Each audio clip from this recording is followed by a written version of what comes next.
C'est un bonheur de continuer avec ces petites séries qui nous encouragent, qui nous exhortent. Ma prière a toujours été que Dieu me fasse devenir comme Barnabas. Et pour ceux qui suivent assidûment ces émissions sur Jésus-Christ TV, nous savons que Barnabas s'appelait au départ Joseph, c'était un lévite.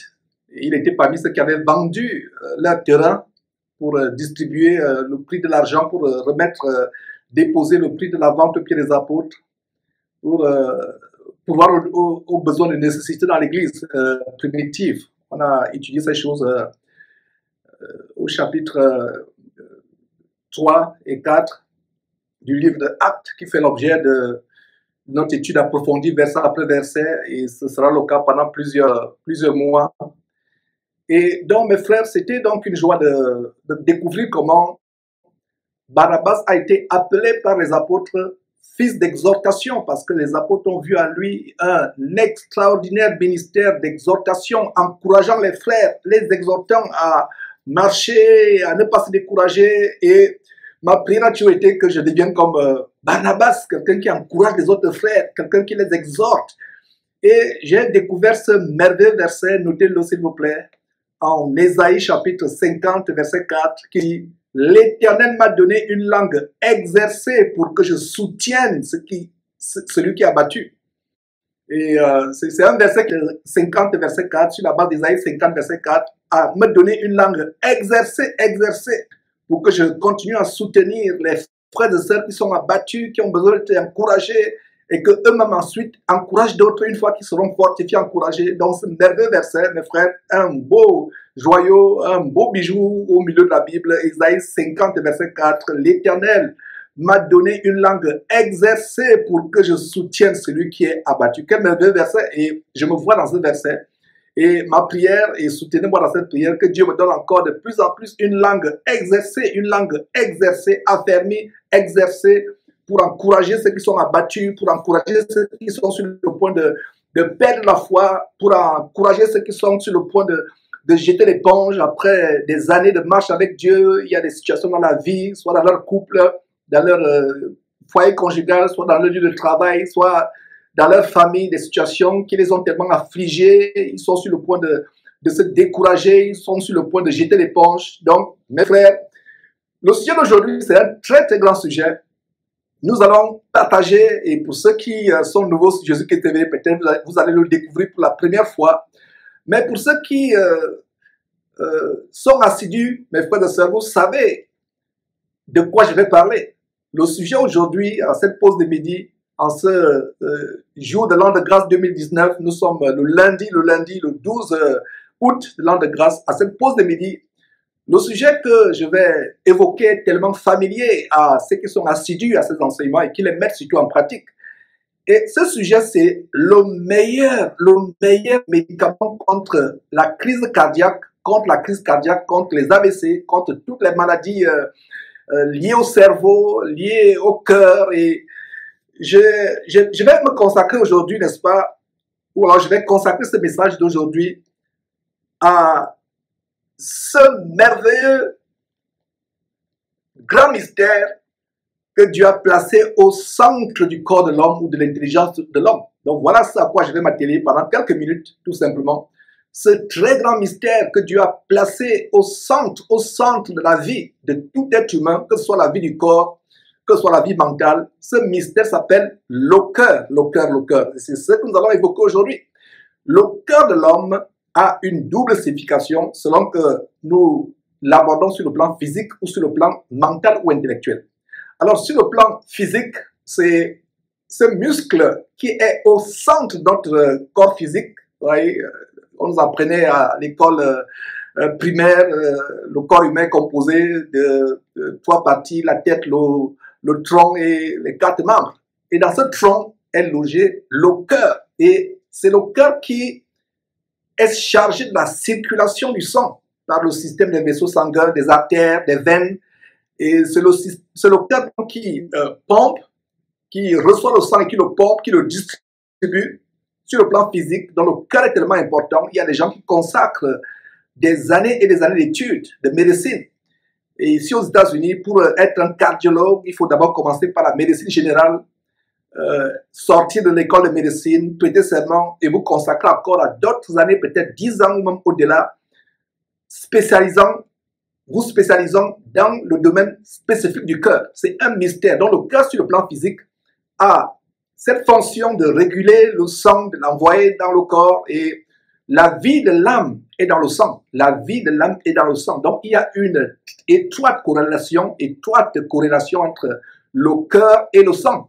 Regardez mes frères les mystères que je suis en train de vous expliquer. Je vous assure que si dans les écoles de médecine on enseignait ces choses que j'enseigne, et comme je le disais, les vraies écoles, les vraies universités, si elles étaient véritablement fondées sur le modèle de Dieu, de la Bible, le seul livre qu'on utiliserait dans les grandes universités avant de donner les diplômes aux gens, c'est la Bible. Donc, il y a une étroite corrélation entre l'âme humaine et le cœur. Et la Bible nous révèle que la vie de l'âme est dans le sang. Dans le sang. Et justement, c'est le cœur qui régule donc ce sang qu'il envoie, qui le pompe, qui le distribue et qui qui le distribue dans tout le corps. Donc, il agit comme une pompe. Et regardez donc comment le cœur sur le plan physique a une signification profonde et une signification qui est liée au cœur sur le plan spirituel, sur le plan mental et intellectuel. Et quand on dit, par exemple, vous dites j'aime cette chose ou j'aime telle personne du fond de mon cœur, en fait c'est Dieu qu'on devrait aimer du fond de notre cœur. Il ne s'agit pas de ce muscle qui est au milieu de notre corps, il s'agit plutôt de la partie la plus profonde de notre intelligence. Donc le corps, le cœur, pas le corps, le cœur a une double signification. Il y a une signification physique, physiologique, qui est ce muscle qui est dans notre tronc, dans notre thorax, dans notre tronc.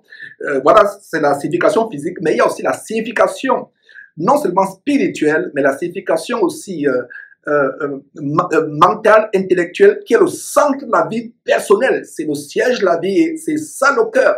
Et laissez-moi vous dire une chose, mes frères et sœurs, quand vous êtes abattu, vous êtes dans la dépression, dans l'amertume, cela a des fonctions, ça agit sur le cœur. Votre cœur devient faible. Et regardez donc l'étroite corrélation entre le cœur sur le plan physiologique, physique, le cœur physique, et le cœur sur le plan spirituel, intellectuel, sur le plan mental. Les dépressions, les dépressifs, ceux qui sont dépressifs, et si vous avez été dépressif, vous savez de quoi je parle. À un moment, vous avez l'impression que votre cœur faiblit et ça entraîne la mort. Donc, nous allons découvrir ensemble ce grand mystère avec les versets bibliques. Et s'il y a un livre qui s'est consacré à donner de grands mystères sur le cœur, c'est bel et bien le livre de Proverbes. Le livre de Proverbes donne de très grands mystères sur le cœur. Et s'il y a un livre parmi tant d'autres dans la merveilleuse parole de Dieu, la Bible, que vous devez lire et relire et relire, c'est bel et bien le livre de Proverbes. Alors, nous commençons dans cette exploration de ce grand mystère du cœur, et en explorant ce grand mystère, nous allons en même temps découvrir quel est le plus grand médicament, le meilleur, le seul meilleur médicament, mes frères et sœurs, qui est gratuit. Regardez comment les cabinets de cardiologie, les cabinets les hôpitaux il y a des personnes même qui meurent de manière subite. La crise cardiaque ne badine pas.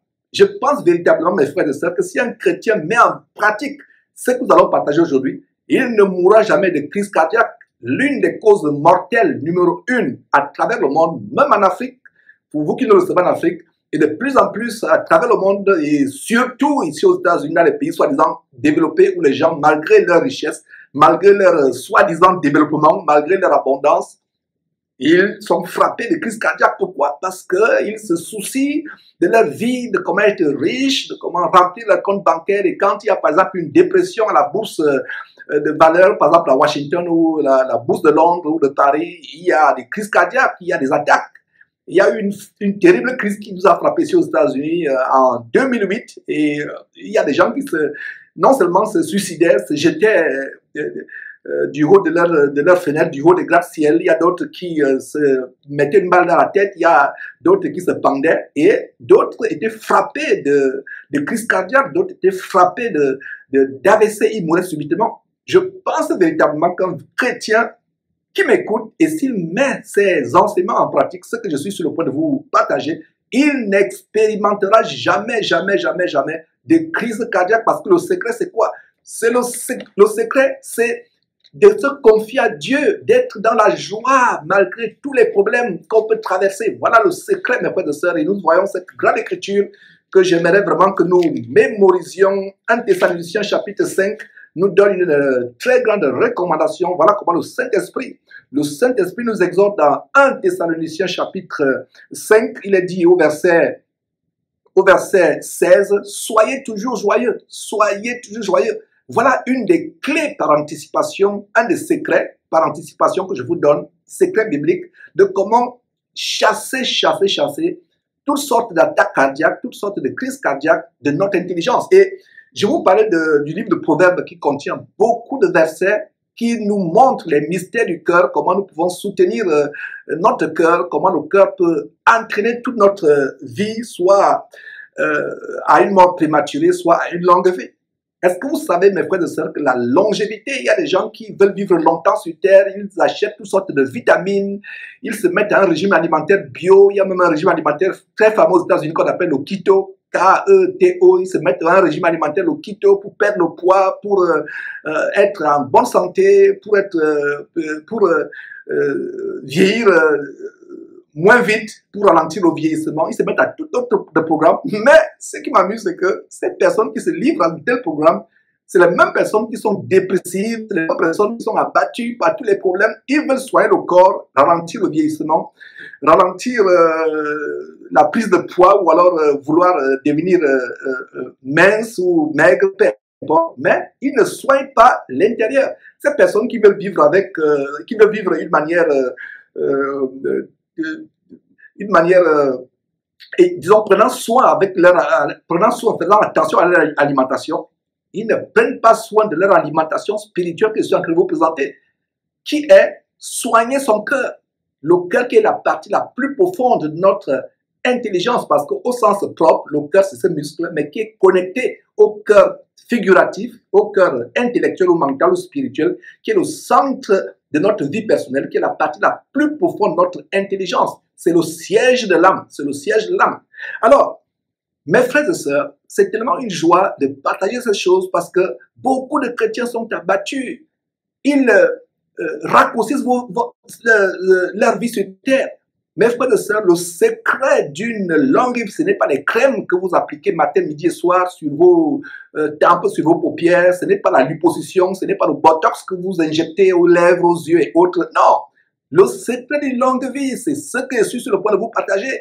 C'est la joie que vous mettez dans votre cœur. Vous rendez grâce à Dieu, vous chassez de votre cœur toute pensée négative, toute pensée de dépression, toute pensée, même si vous traversez, mes frères et sœurs, la fournaise ardente, même si vous êtes confronté au plus grand problème, même si vous découvrez que votre conjoint, qui n'est pas chrétien comme vous, vient de vous tromper, sort avec la voisine d'à côté, ou vous venez de perdre votre boulot, ou je ne sais pas, vous rentrez, toute votre maison est incendiée, arrivons à un point où rien, absolument rien, ne peut fléchir notre bonne santé spirituelle. Quand il dit bonne santé, ça veut dire que notre cœur est tellement rempli de l'amour de Dieu. Nous rendons grâce à Dieu.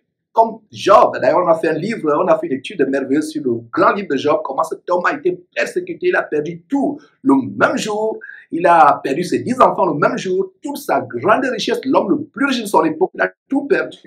Et comme cela ne suffisait pas, Dieu a permis à ce que Satan le frappe d'un cancer de la peau, de la plante des pieds jusqu'au sommet de la tête, au point où il était rempli de croûtes tout au long du corps, des croûtes sanguinolentes et pustulentes. Et même sa femme lui a dit, mais tu agis d'une manière déraisonnée, maudit Dieu et meurs. Imaginez votre femme, au lieu de vous consoler, vous incite à maudire Dieu et de vous suicider. À vous suicider. Mais regardez comment Job, malgré cela, glorifiait Dieu, louait Dieu. Et nous voyons la suite de l'histoire. Job a eu une longue vie. Il n'est pas mort de manière prématurée. Je vous donne un très grand secret, mes frères et sœurs. Vous voulez vivre longtemps sur la terre? Faites attention à votre cœur. Faites attention à votre cœur. Faites attention à ce que vous permettez de rester dans votre cœur. Toutes les pensées, les mauvaises pensées, les inquiétudes, la dépression, cela constitue un véritable poison. C'est un poison que vous mettez dans votre intelligence. S'il y a une chose dont vous devez avoir peur, ayez peur de toute mauvaise pensée que vous mettez dans votre cœur, dans votre intelligence.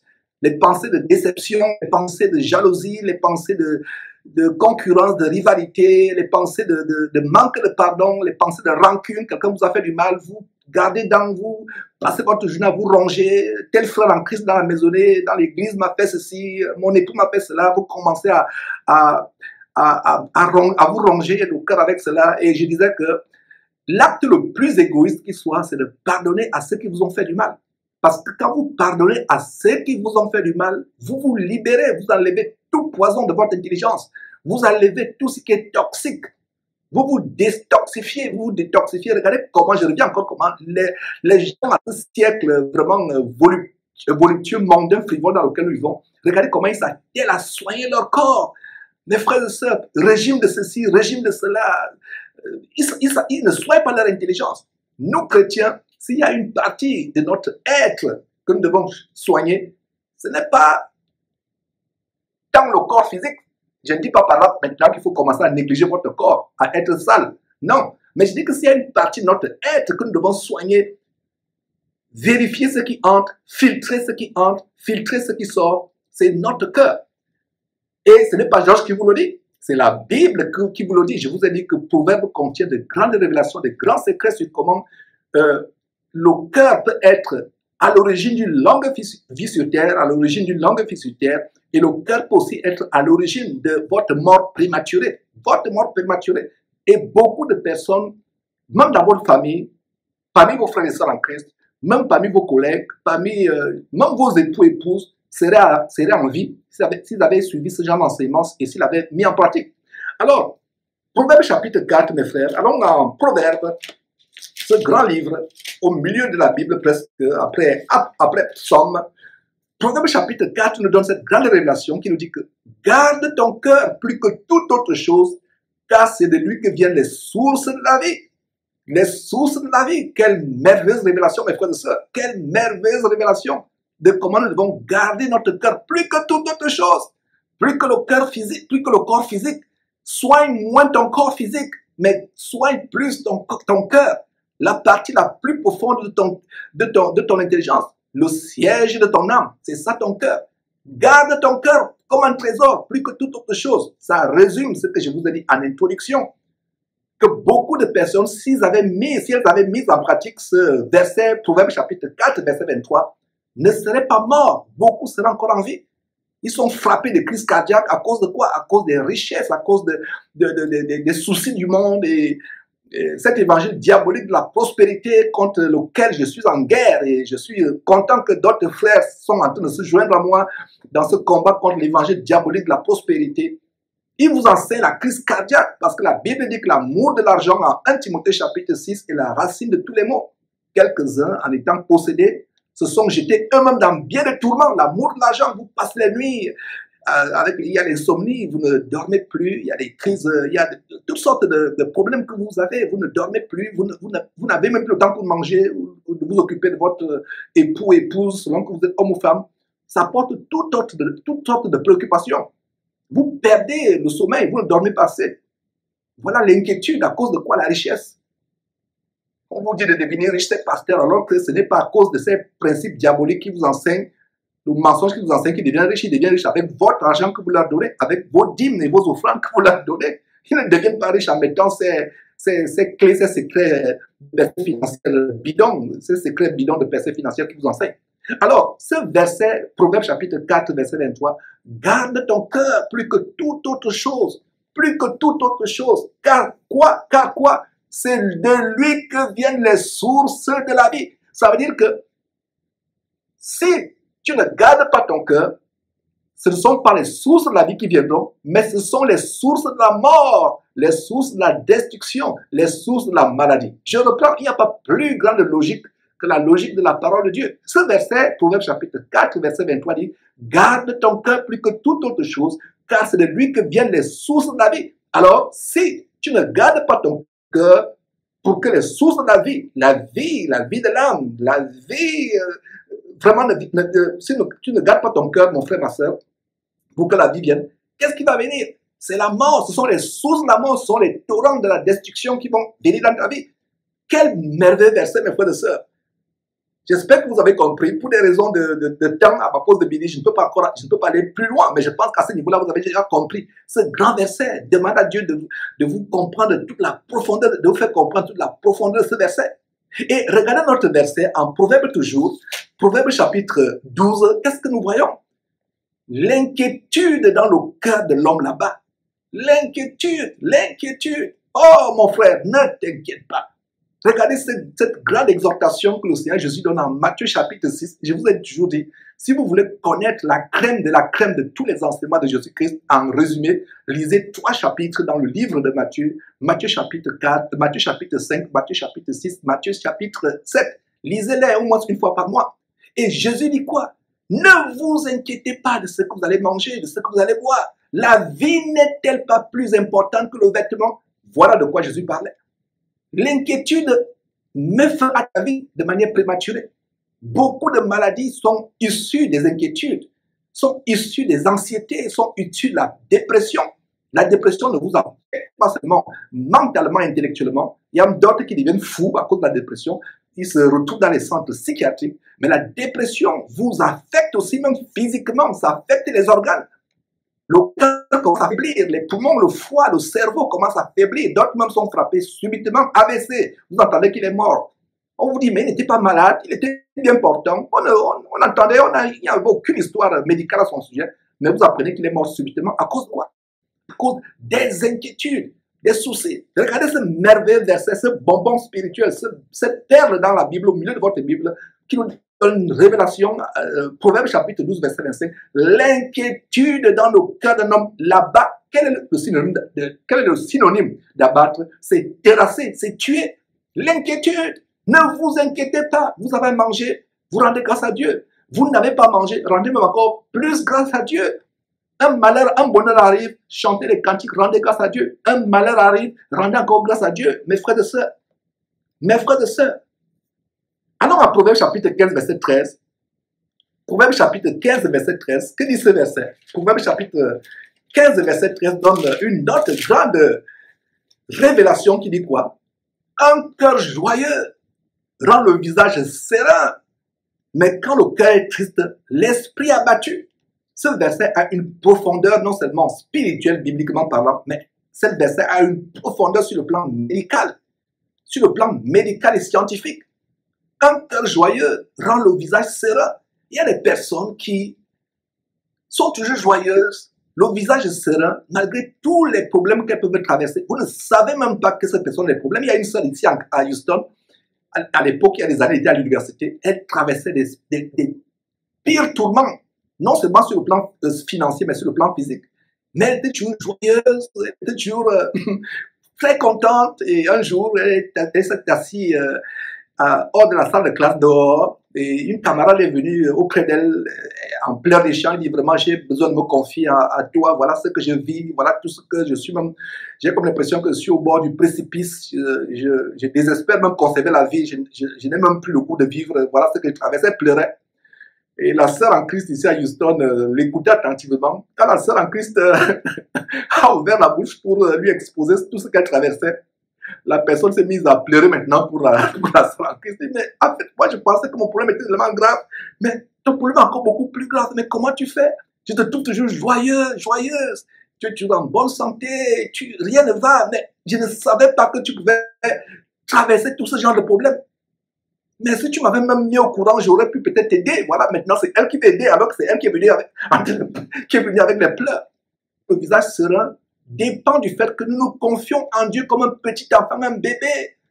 Regardez comment un bébé dort de manière sereine. Il n'y a pas plus pur, il n'y a pas plus pur et plus innocent, plus beau sur la terre, pour moi, à mon avis, qu'un nouveau-né. Vous le voyez tellement serein, inoffensif, surtout quand il vous sourit en dormant. Oh là là, mes frères et sœurs, quelle merveille un bébé. Si vous voulez vraiment bien apprécier l'infinie grandeur des merveilles de Dieu, observez un nouveau-né. Un nouveau-né. Quand je pense comment les femmes jettent leur bébé à la poubelle après leur naissance, il faut être rempli de l'esprit du serpent, du dragon ou du diable pour le faire. Un bébé tellement innocent, il a un cœur serein, il a un visage serein, il ne se soucie pas. C'est à ce niveau-là que nous devons arriver. Proverbe chapitre 15, verset 13 à nouveau. Un cœur joyeux rend le visage serein, mais le cœur triste. Mais quand le cœur est triste, l'esprit est abattu. Et quand l'esprit est abattu, cela affecte vos organes. Les organes vitaux. Les organes vitaux qui ont des fonctions vitales, c'est-à-dire qui donnent la vie, commencent à s'affaiblir et s'entraînent en mort prématurée. Il y a des personnes, quand elles ont des problèmes, elles commencent à avoir des boutons sur le visage. En fait, vos cellules sont affectées. Les globules rouges, les globules blancs, les cellules qui apportent la vie dans votre cœur commencent à être affectées. Pourquoi les gens ont le cancer? Pourquoi les gens ont toutes cette sorte de maladies? En fait, il y a des gens qui parlent souvent des maladies psychosomatiques. Je n'aimerais pas vous épater par ces termes scientifiques, médicaux, pédants, mais une façon de dire que c'est lié. Le cerveau, le psychisme de l'homme, le psychique ou le psychisme de l'homme est lié au corps. Est lié au corps. Et voilà des choses qui se passent. Donc, vous voyez quelqu'un, déjà les boutons ou des choses bizarres apparaissent sur la peau. Et la personne va voir un dermatologue. Mon frère, ma soeur, les boutons apparaissent. Tu ne sais peut-être pas que ce n'est pas le dermatologue dont tu as besoin. Tu as besoin de voir la dermatologie interne. La dermatologie de ton cœur. La dermatologie de ton esprit. Chasse de ton cœur toutes sortes de mauvaises pensées. Commence à louer Dieu tous les jours. Et vous voyez comment ces enseignements des midi sont tellement liés. Il y a quelques jours, on a vu le secret vraiment d'une vie agréable. Louer Dieu, les louanges qui délivrent, la louange qui apporte le réconfort. Mes frères et sœurs. Allons rapidement vers la fin. Proverbe chapitre 17, verset 22. Qui dit quoi? Un cœur joyeux est un bon remède, mais un esprit abattu dessèche les os. Comprenez ce verset littéralement. Quand les os de quelqu'un dans le corps dessèchent, ça veut dire tel a le diabète, tel a ceci, les maladies des os. Il y a même une maladie ici, de plus en plus, quand on est vieux, les os se fragilisent et ça se casse. Et pourtant, la Bible nous donne une promesse que Dieu nous fait rajeunir comme l'aigle orient. Il y a des personnes, vous voyez la personne vous dit qu'elle a 64 ans ou 70 ans. Vous dites, mais je pensais que vous avez 40 ans. Mais pourquoi? Parce que la personne a une qualité de vie interne. Regardez, est-ce que vous saviez que la Bible pouvait nous faire un cours de médecine? Ça, c'est la médecine céleste. Cessez de dépenser l'argent chez les médecins dans les hôpitaux. Ça ne vous apporte rien. Alors, Proverbe chapitre 17, verset 22, un cœur joyeux est un bon remède, mais un esprit abattu dessèche les os. L'intitulé de cette exhortation à ma pause de midi de ce jour, c'est le meilleur médicament. Meilleur médicament. Alors, qu'est-ce que le meilleur médicament contre les crises cardiaques, contre les maladies cérébrales, cardiaques, etc. Mais ce verset, un cœur joyeux est un bon remède. Voilà le bon remède que voilà le titre. Voilà d'où vient le titre de cet enseignement. Voilà le bon remède. Dieu ne ment pas. Commence à soigner ton cœur. Vous voyez donc comment nous avons commencé avec chapitre 4, verset 23, dit garde ton cœur plus que toute autre chose. Parce que c'est de lui, de ton cœur, que vient les sources de la vie. Et Proverbe chapitre 17, verset 22, met encore l'emphase en disant qu'un cœur joyeux est un bon remède. 1 Thessaloniciens chapitre 16, soyez toujours joyeux. Voilà le secret. Quel que soit ce que tu traverses, mon frère, ma soeur, tu peux avoir des situations difficiles dans ta vie. On t'a peut-être dit que tu restes 2 jours pour vivre. Peu importe. Rends grâce à Dieu, chante des cantiques. Un cœur joyeux est un très bon remède. Est un très bon remède. Proverbe chapitre 18, verset 14. L'esprit de l'homme le soutient dans la maladie, mais l'esprit abattu, qui le relèvera? Je relis ce merveilleux verset. L'esprit de l'homme le soutient dans la maladie. Ça veut dire que l'esprit ou le cœur de l'homme le soutient dans la maladie, mais l'esprit abattu t'entraîne où? Dans la fosse. T'entraîne dans la fosse. Qui te relèvera? Te le relever de quoi? De la fosse où tu te diriges. Si tu es abattu. Et j'ai un grand témoignage qui illustre ce verset. Il y a un frère ici à Houston, le frère Carl, et je ne sais pas s'il est en train de me suivre maintenant. Je l'ai appelé, il veut se baptiser et ça m'a rempli de joie. Et plaise à Dieu, ce baptême va se réaliser dans quelques jours, plaise à Dieu. Alors, Carl voulait se baptiser, donc il n'arrivait pas à me joindre. Et le frère social me dit, mais Carl, depuis des jours, il est allé, il fait des études dans une ville qui n'est pas Houston. Il était avec nous à Houston il y a quelques années, mais actuellement, avec sa famille, ils sont à une ville qui est à environ une centaine de kilomètres de Houston. Alors, on a parlé hier, et un médecin, il y a quelques mois, lui avait donné 6 mois pour vivre. Il avait un problème de cancer, je ne sais pas à quelle partie du corps. Alors le médecin lui a dit, il n'est pas possible pour toi de vivre plus de 6 mois. Et aujourd'hui, il m'appelle et me dit, mais Georges, ce médecin m'a raconté ces histoires. Aujourd'hui, je vais vers le double du temps qu'il m'a donné pour vivre. Il m'a donné 6 mois, mais je suis en train d'aller vers le double du temps qu'il m'a donné pour vivre. J'ai crié, j'ai dit, merveilleux, oh, car la foi. Alors, pourquoi je vous donne le témoignage de Karl? C'est parce que ce verset dit, l'esprit de l'homme le soutient dans la maladie. Un médecin te dit qu'il te reste 2 jours pour vivre.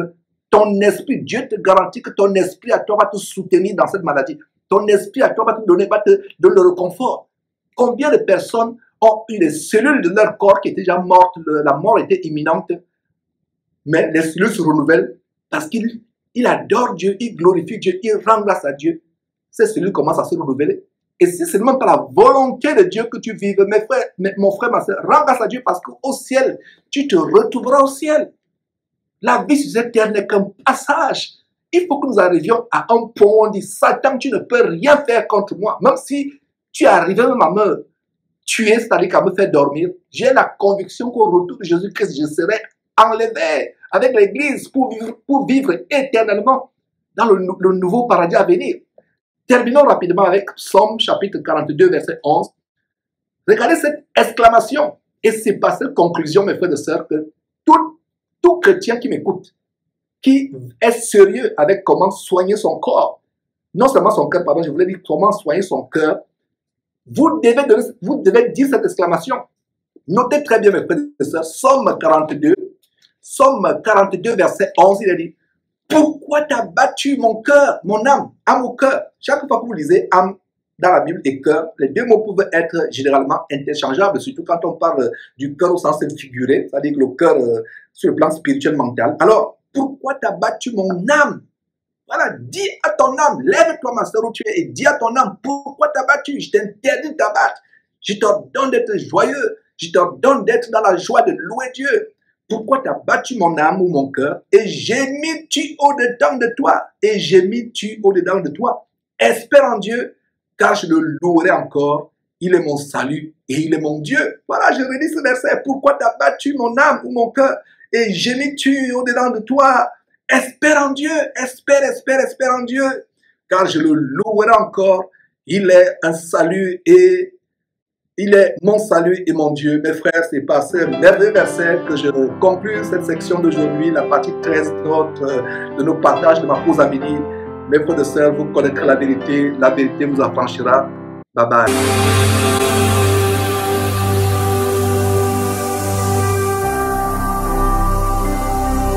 Jésus-Christ TV, vous connaîtrez la vérité et la vérité vous affranchira.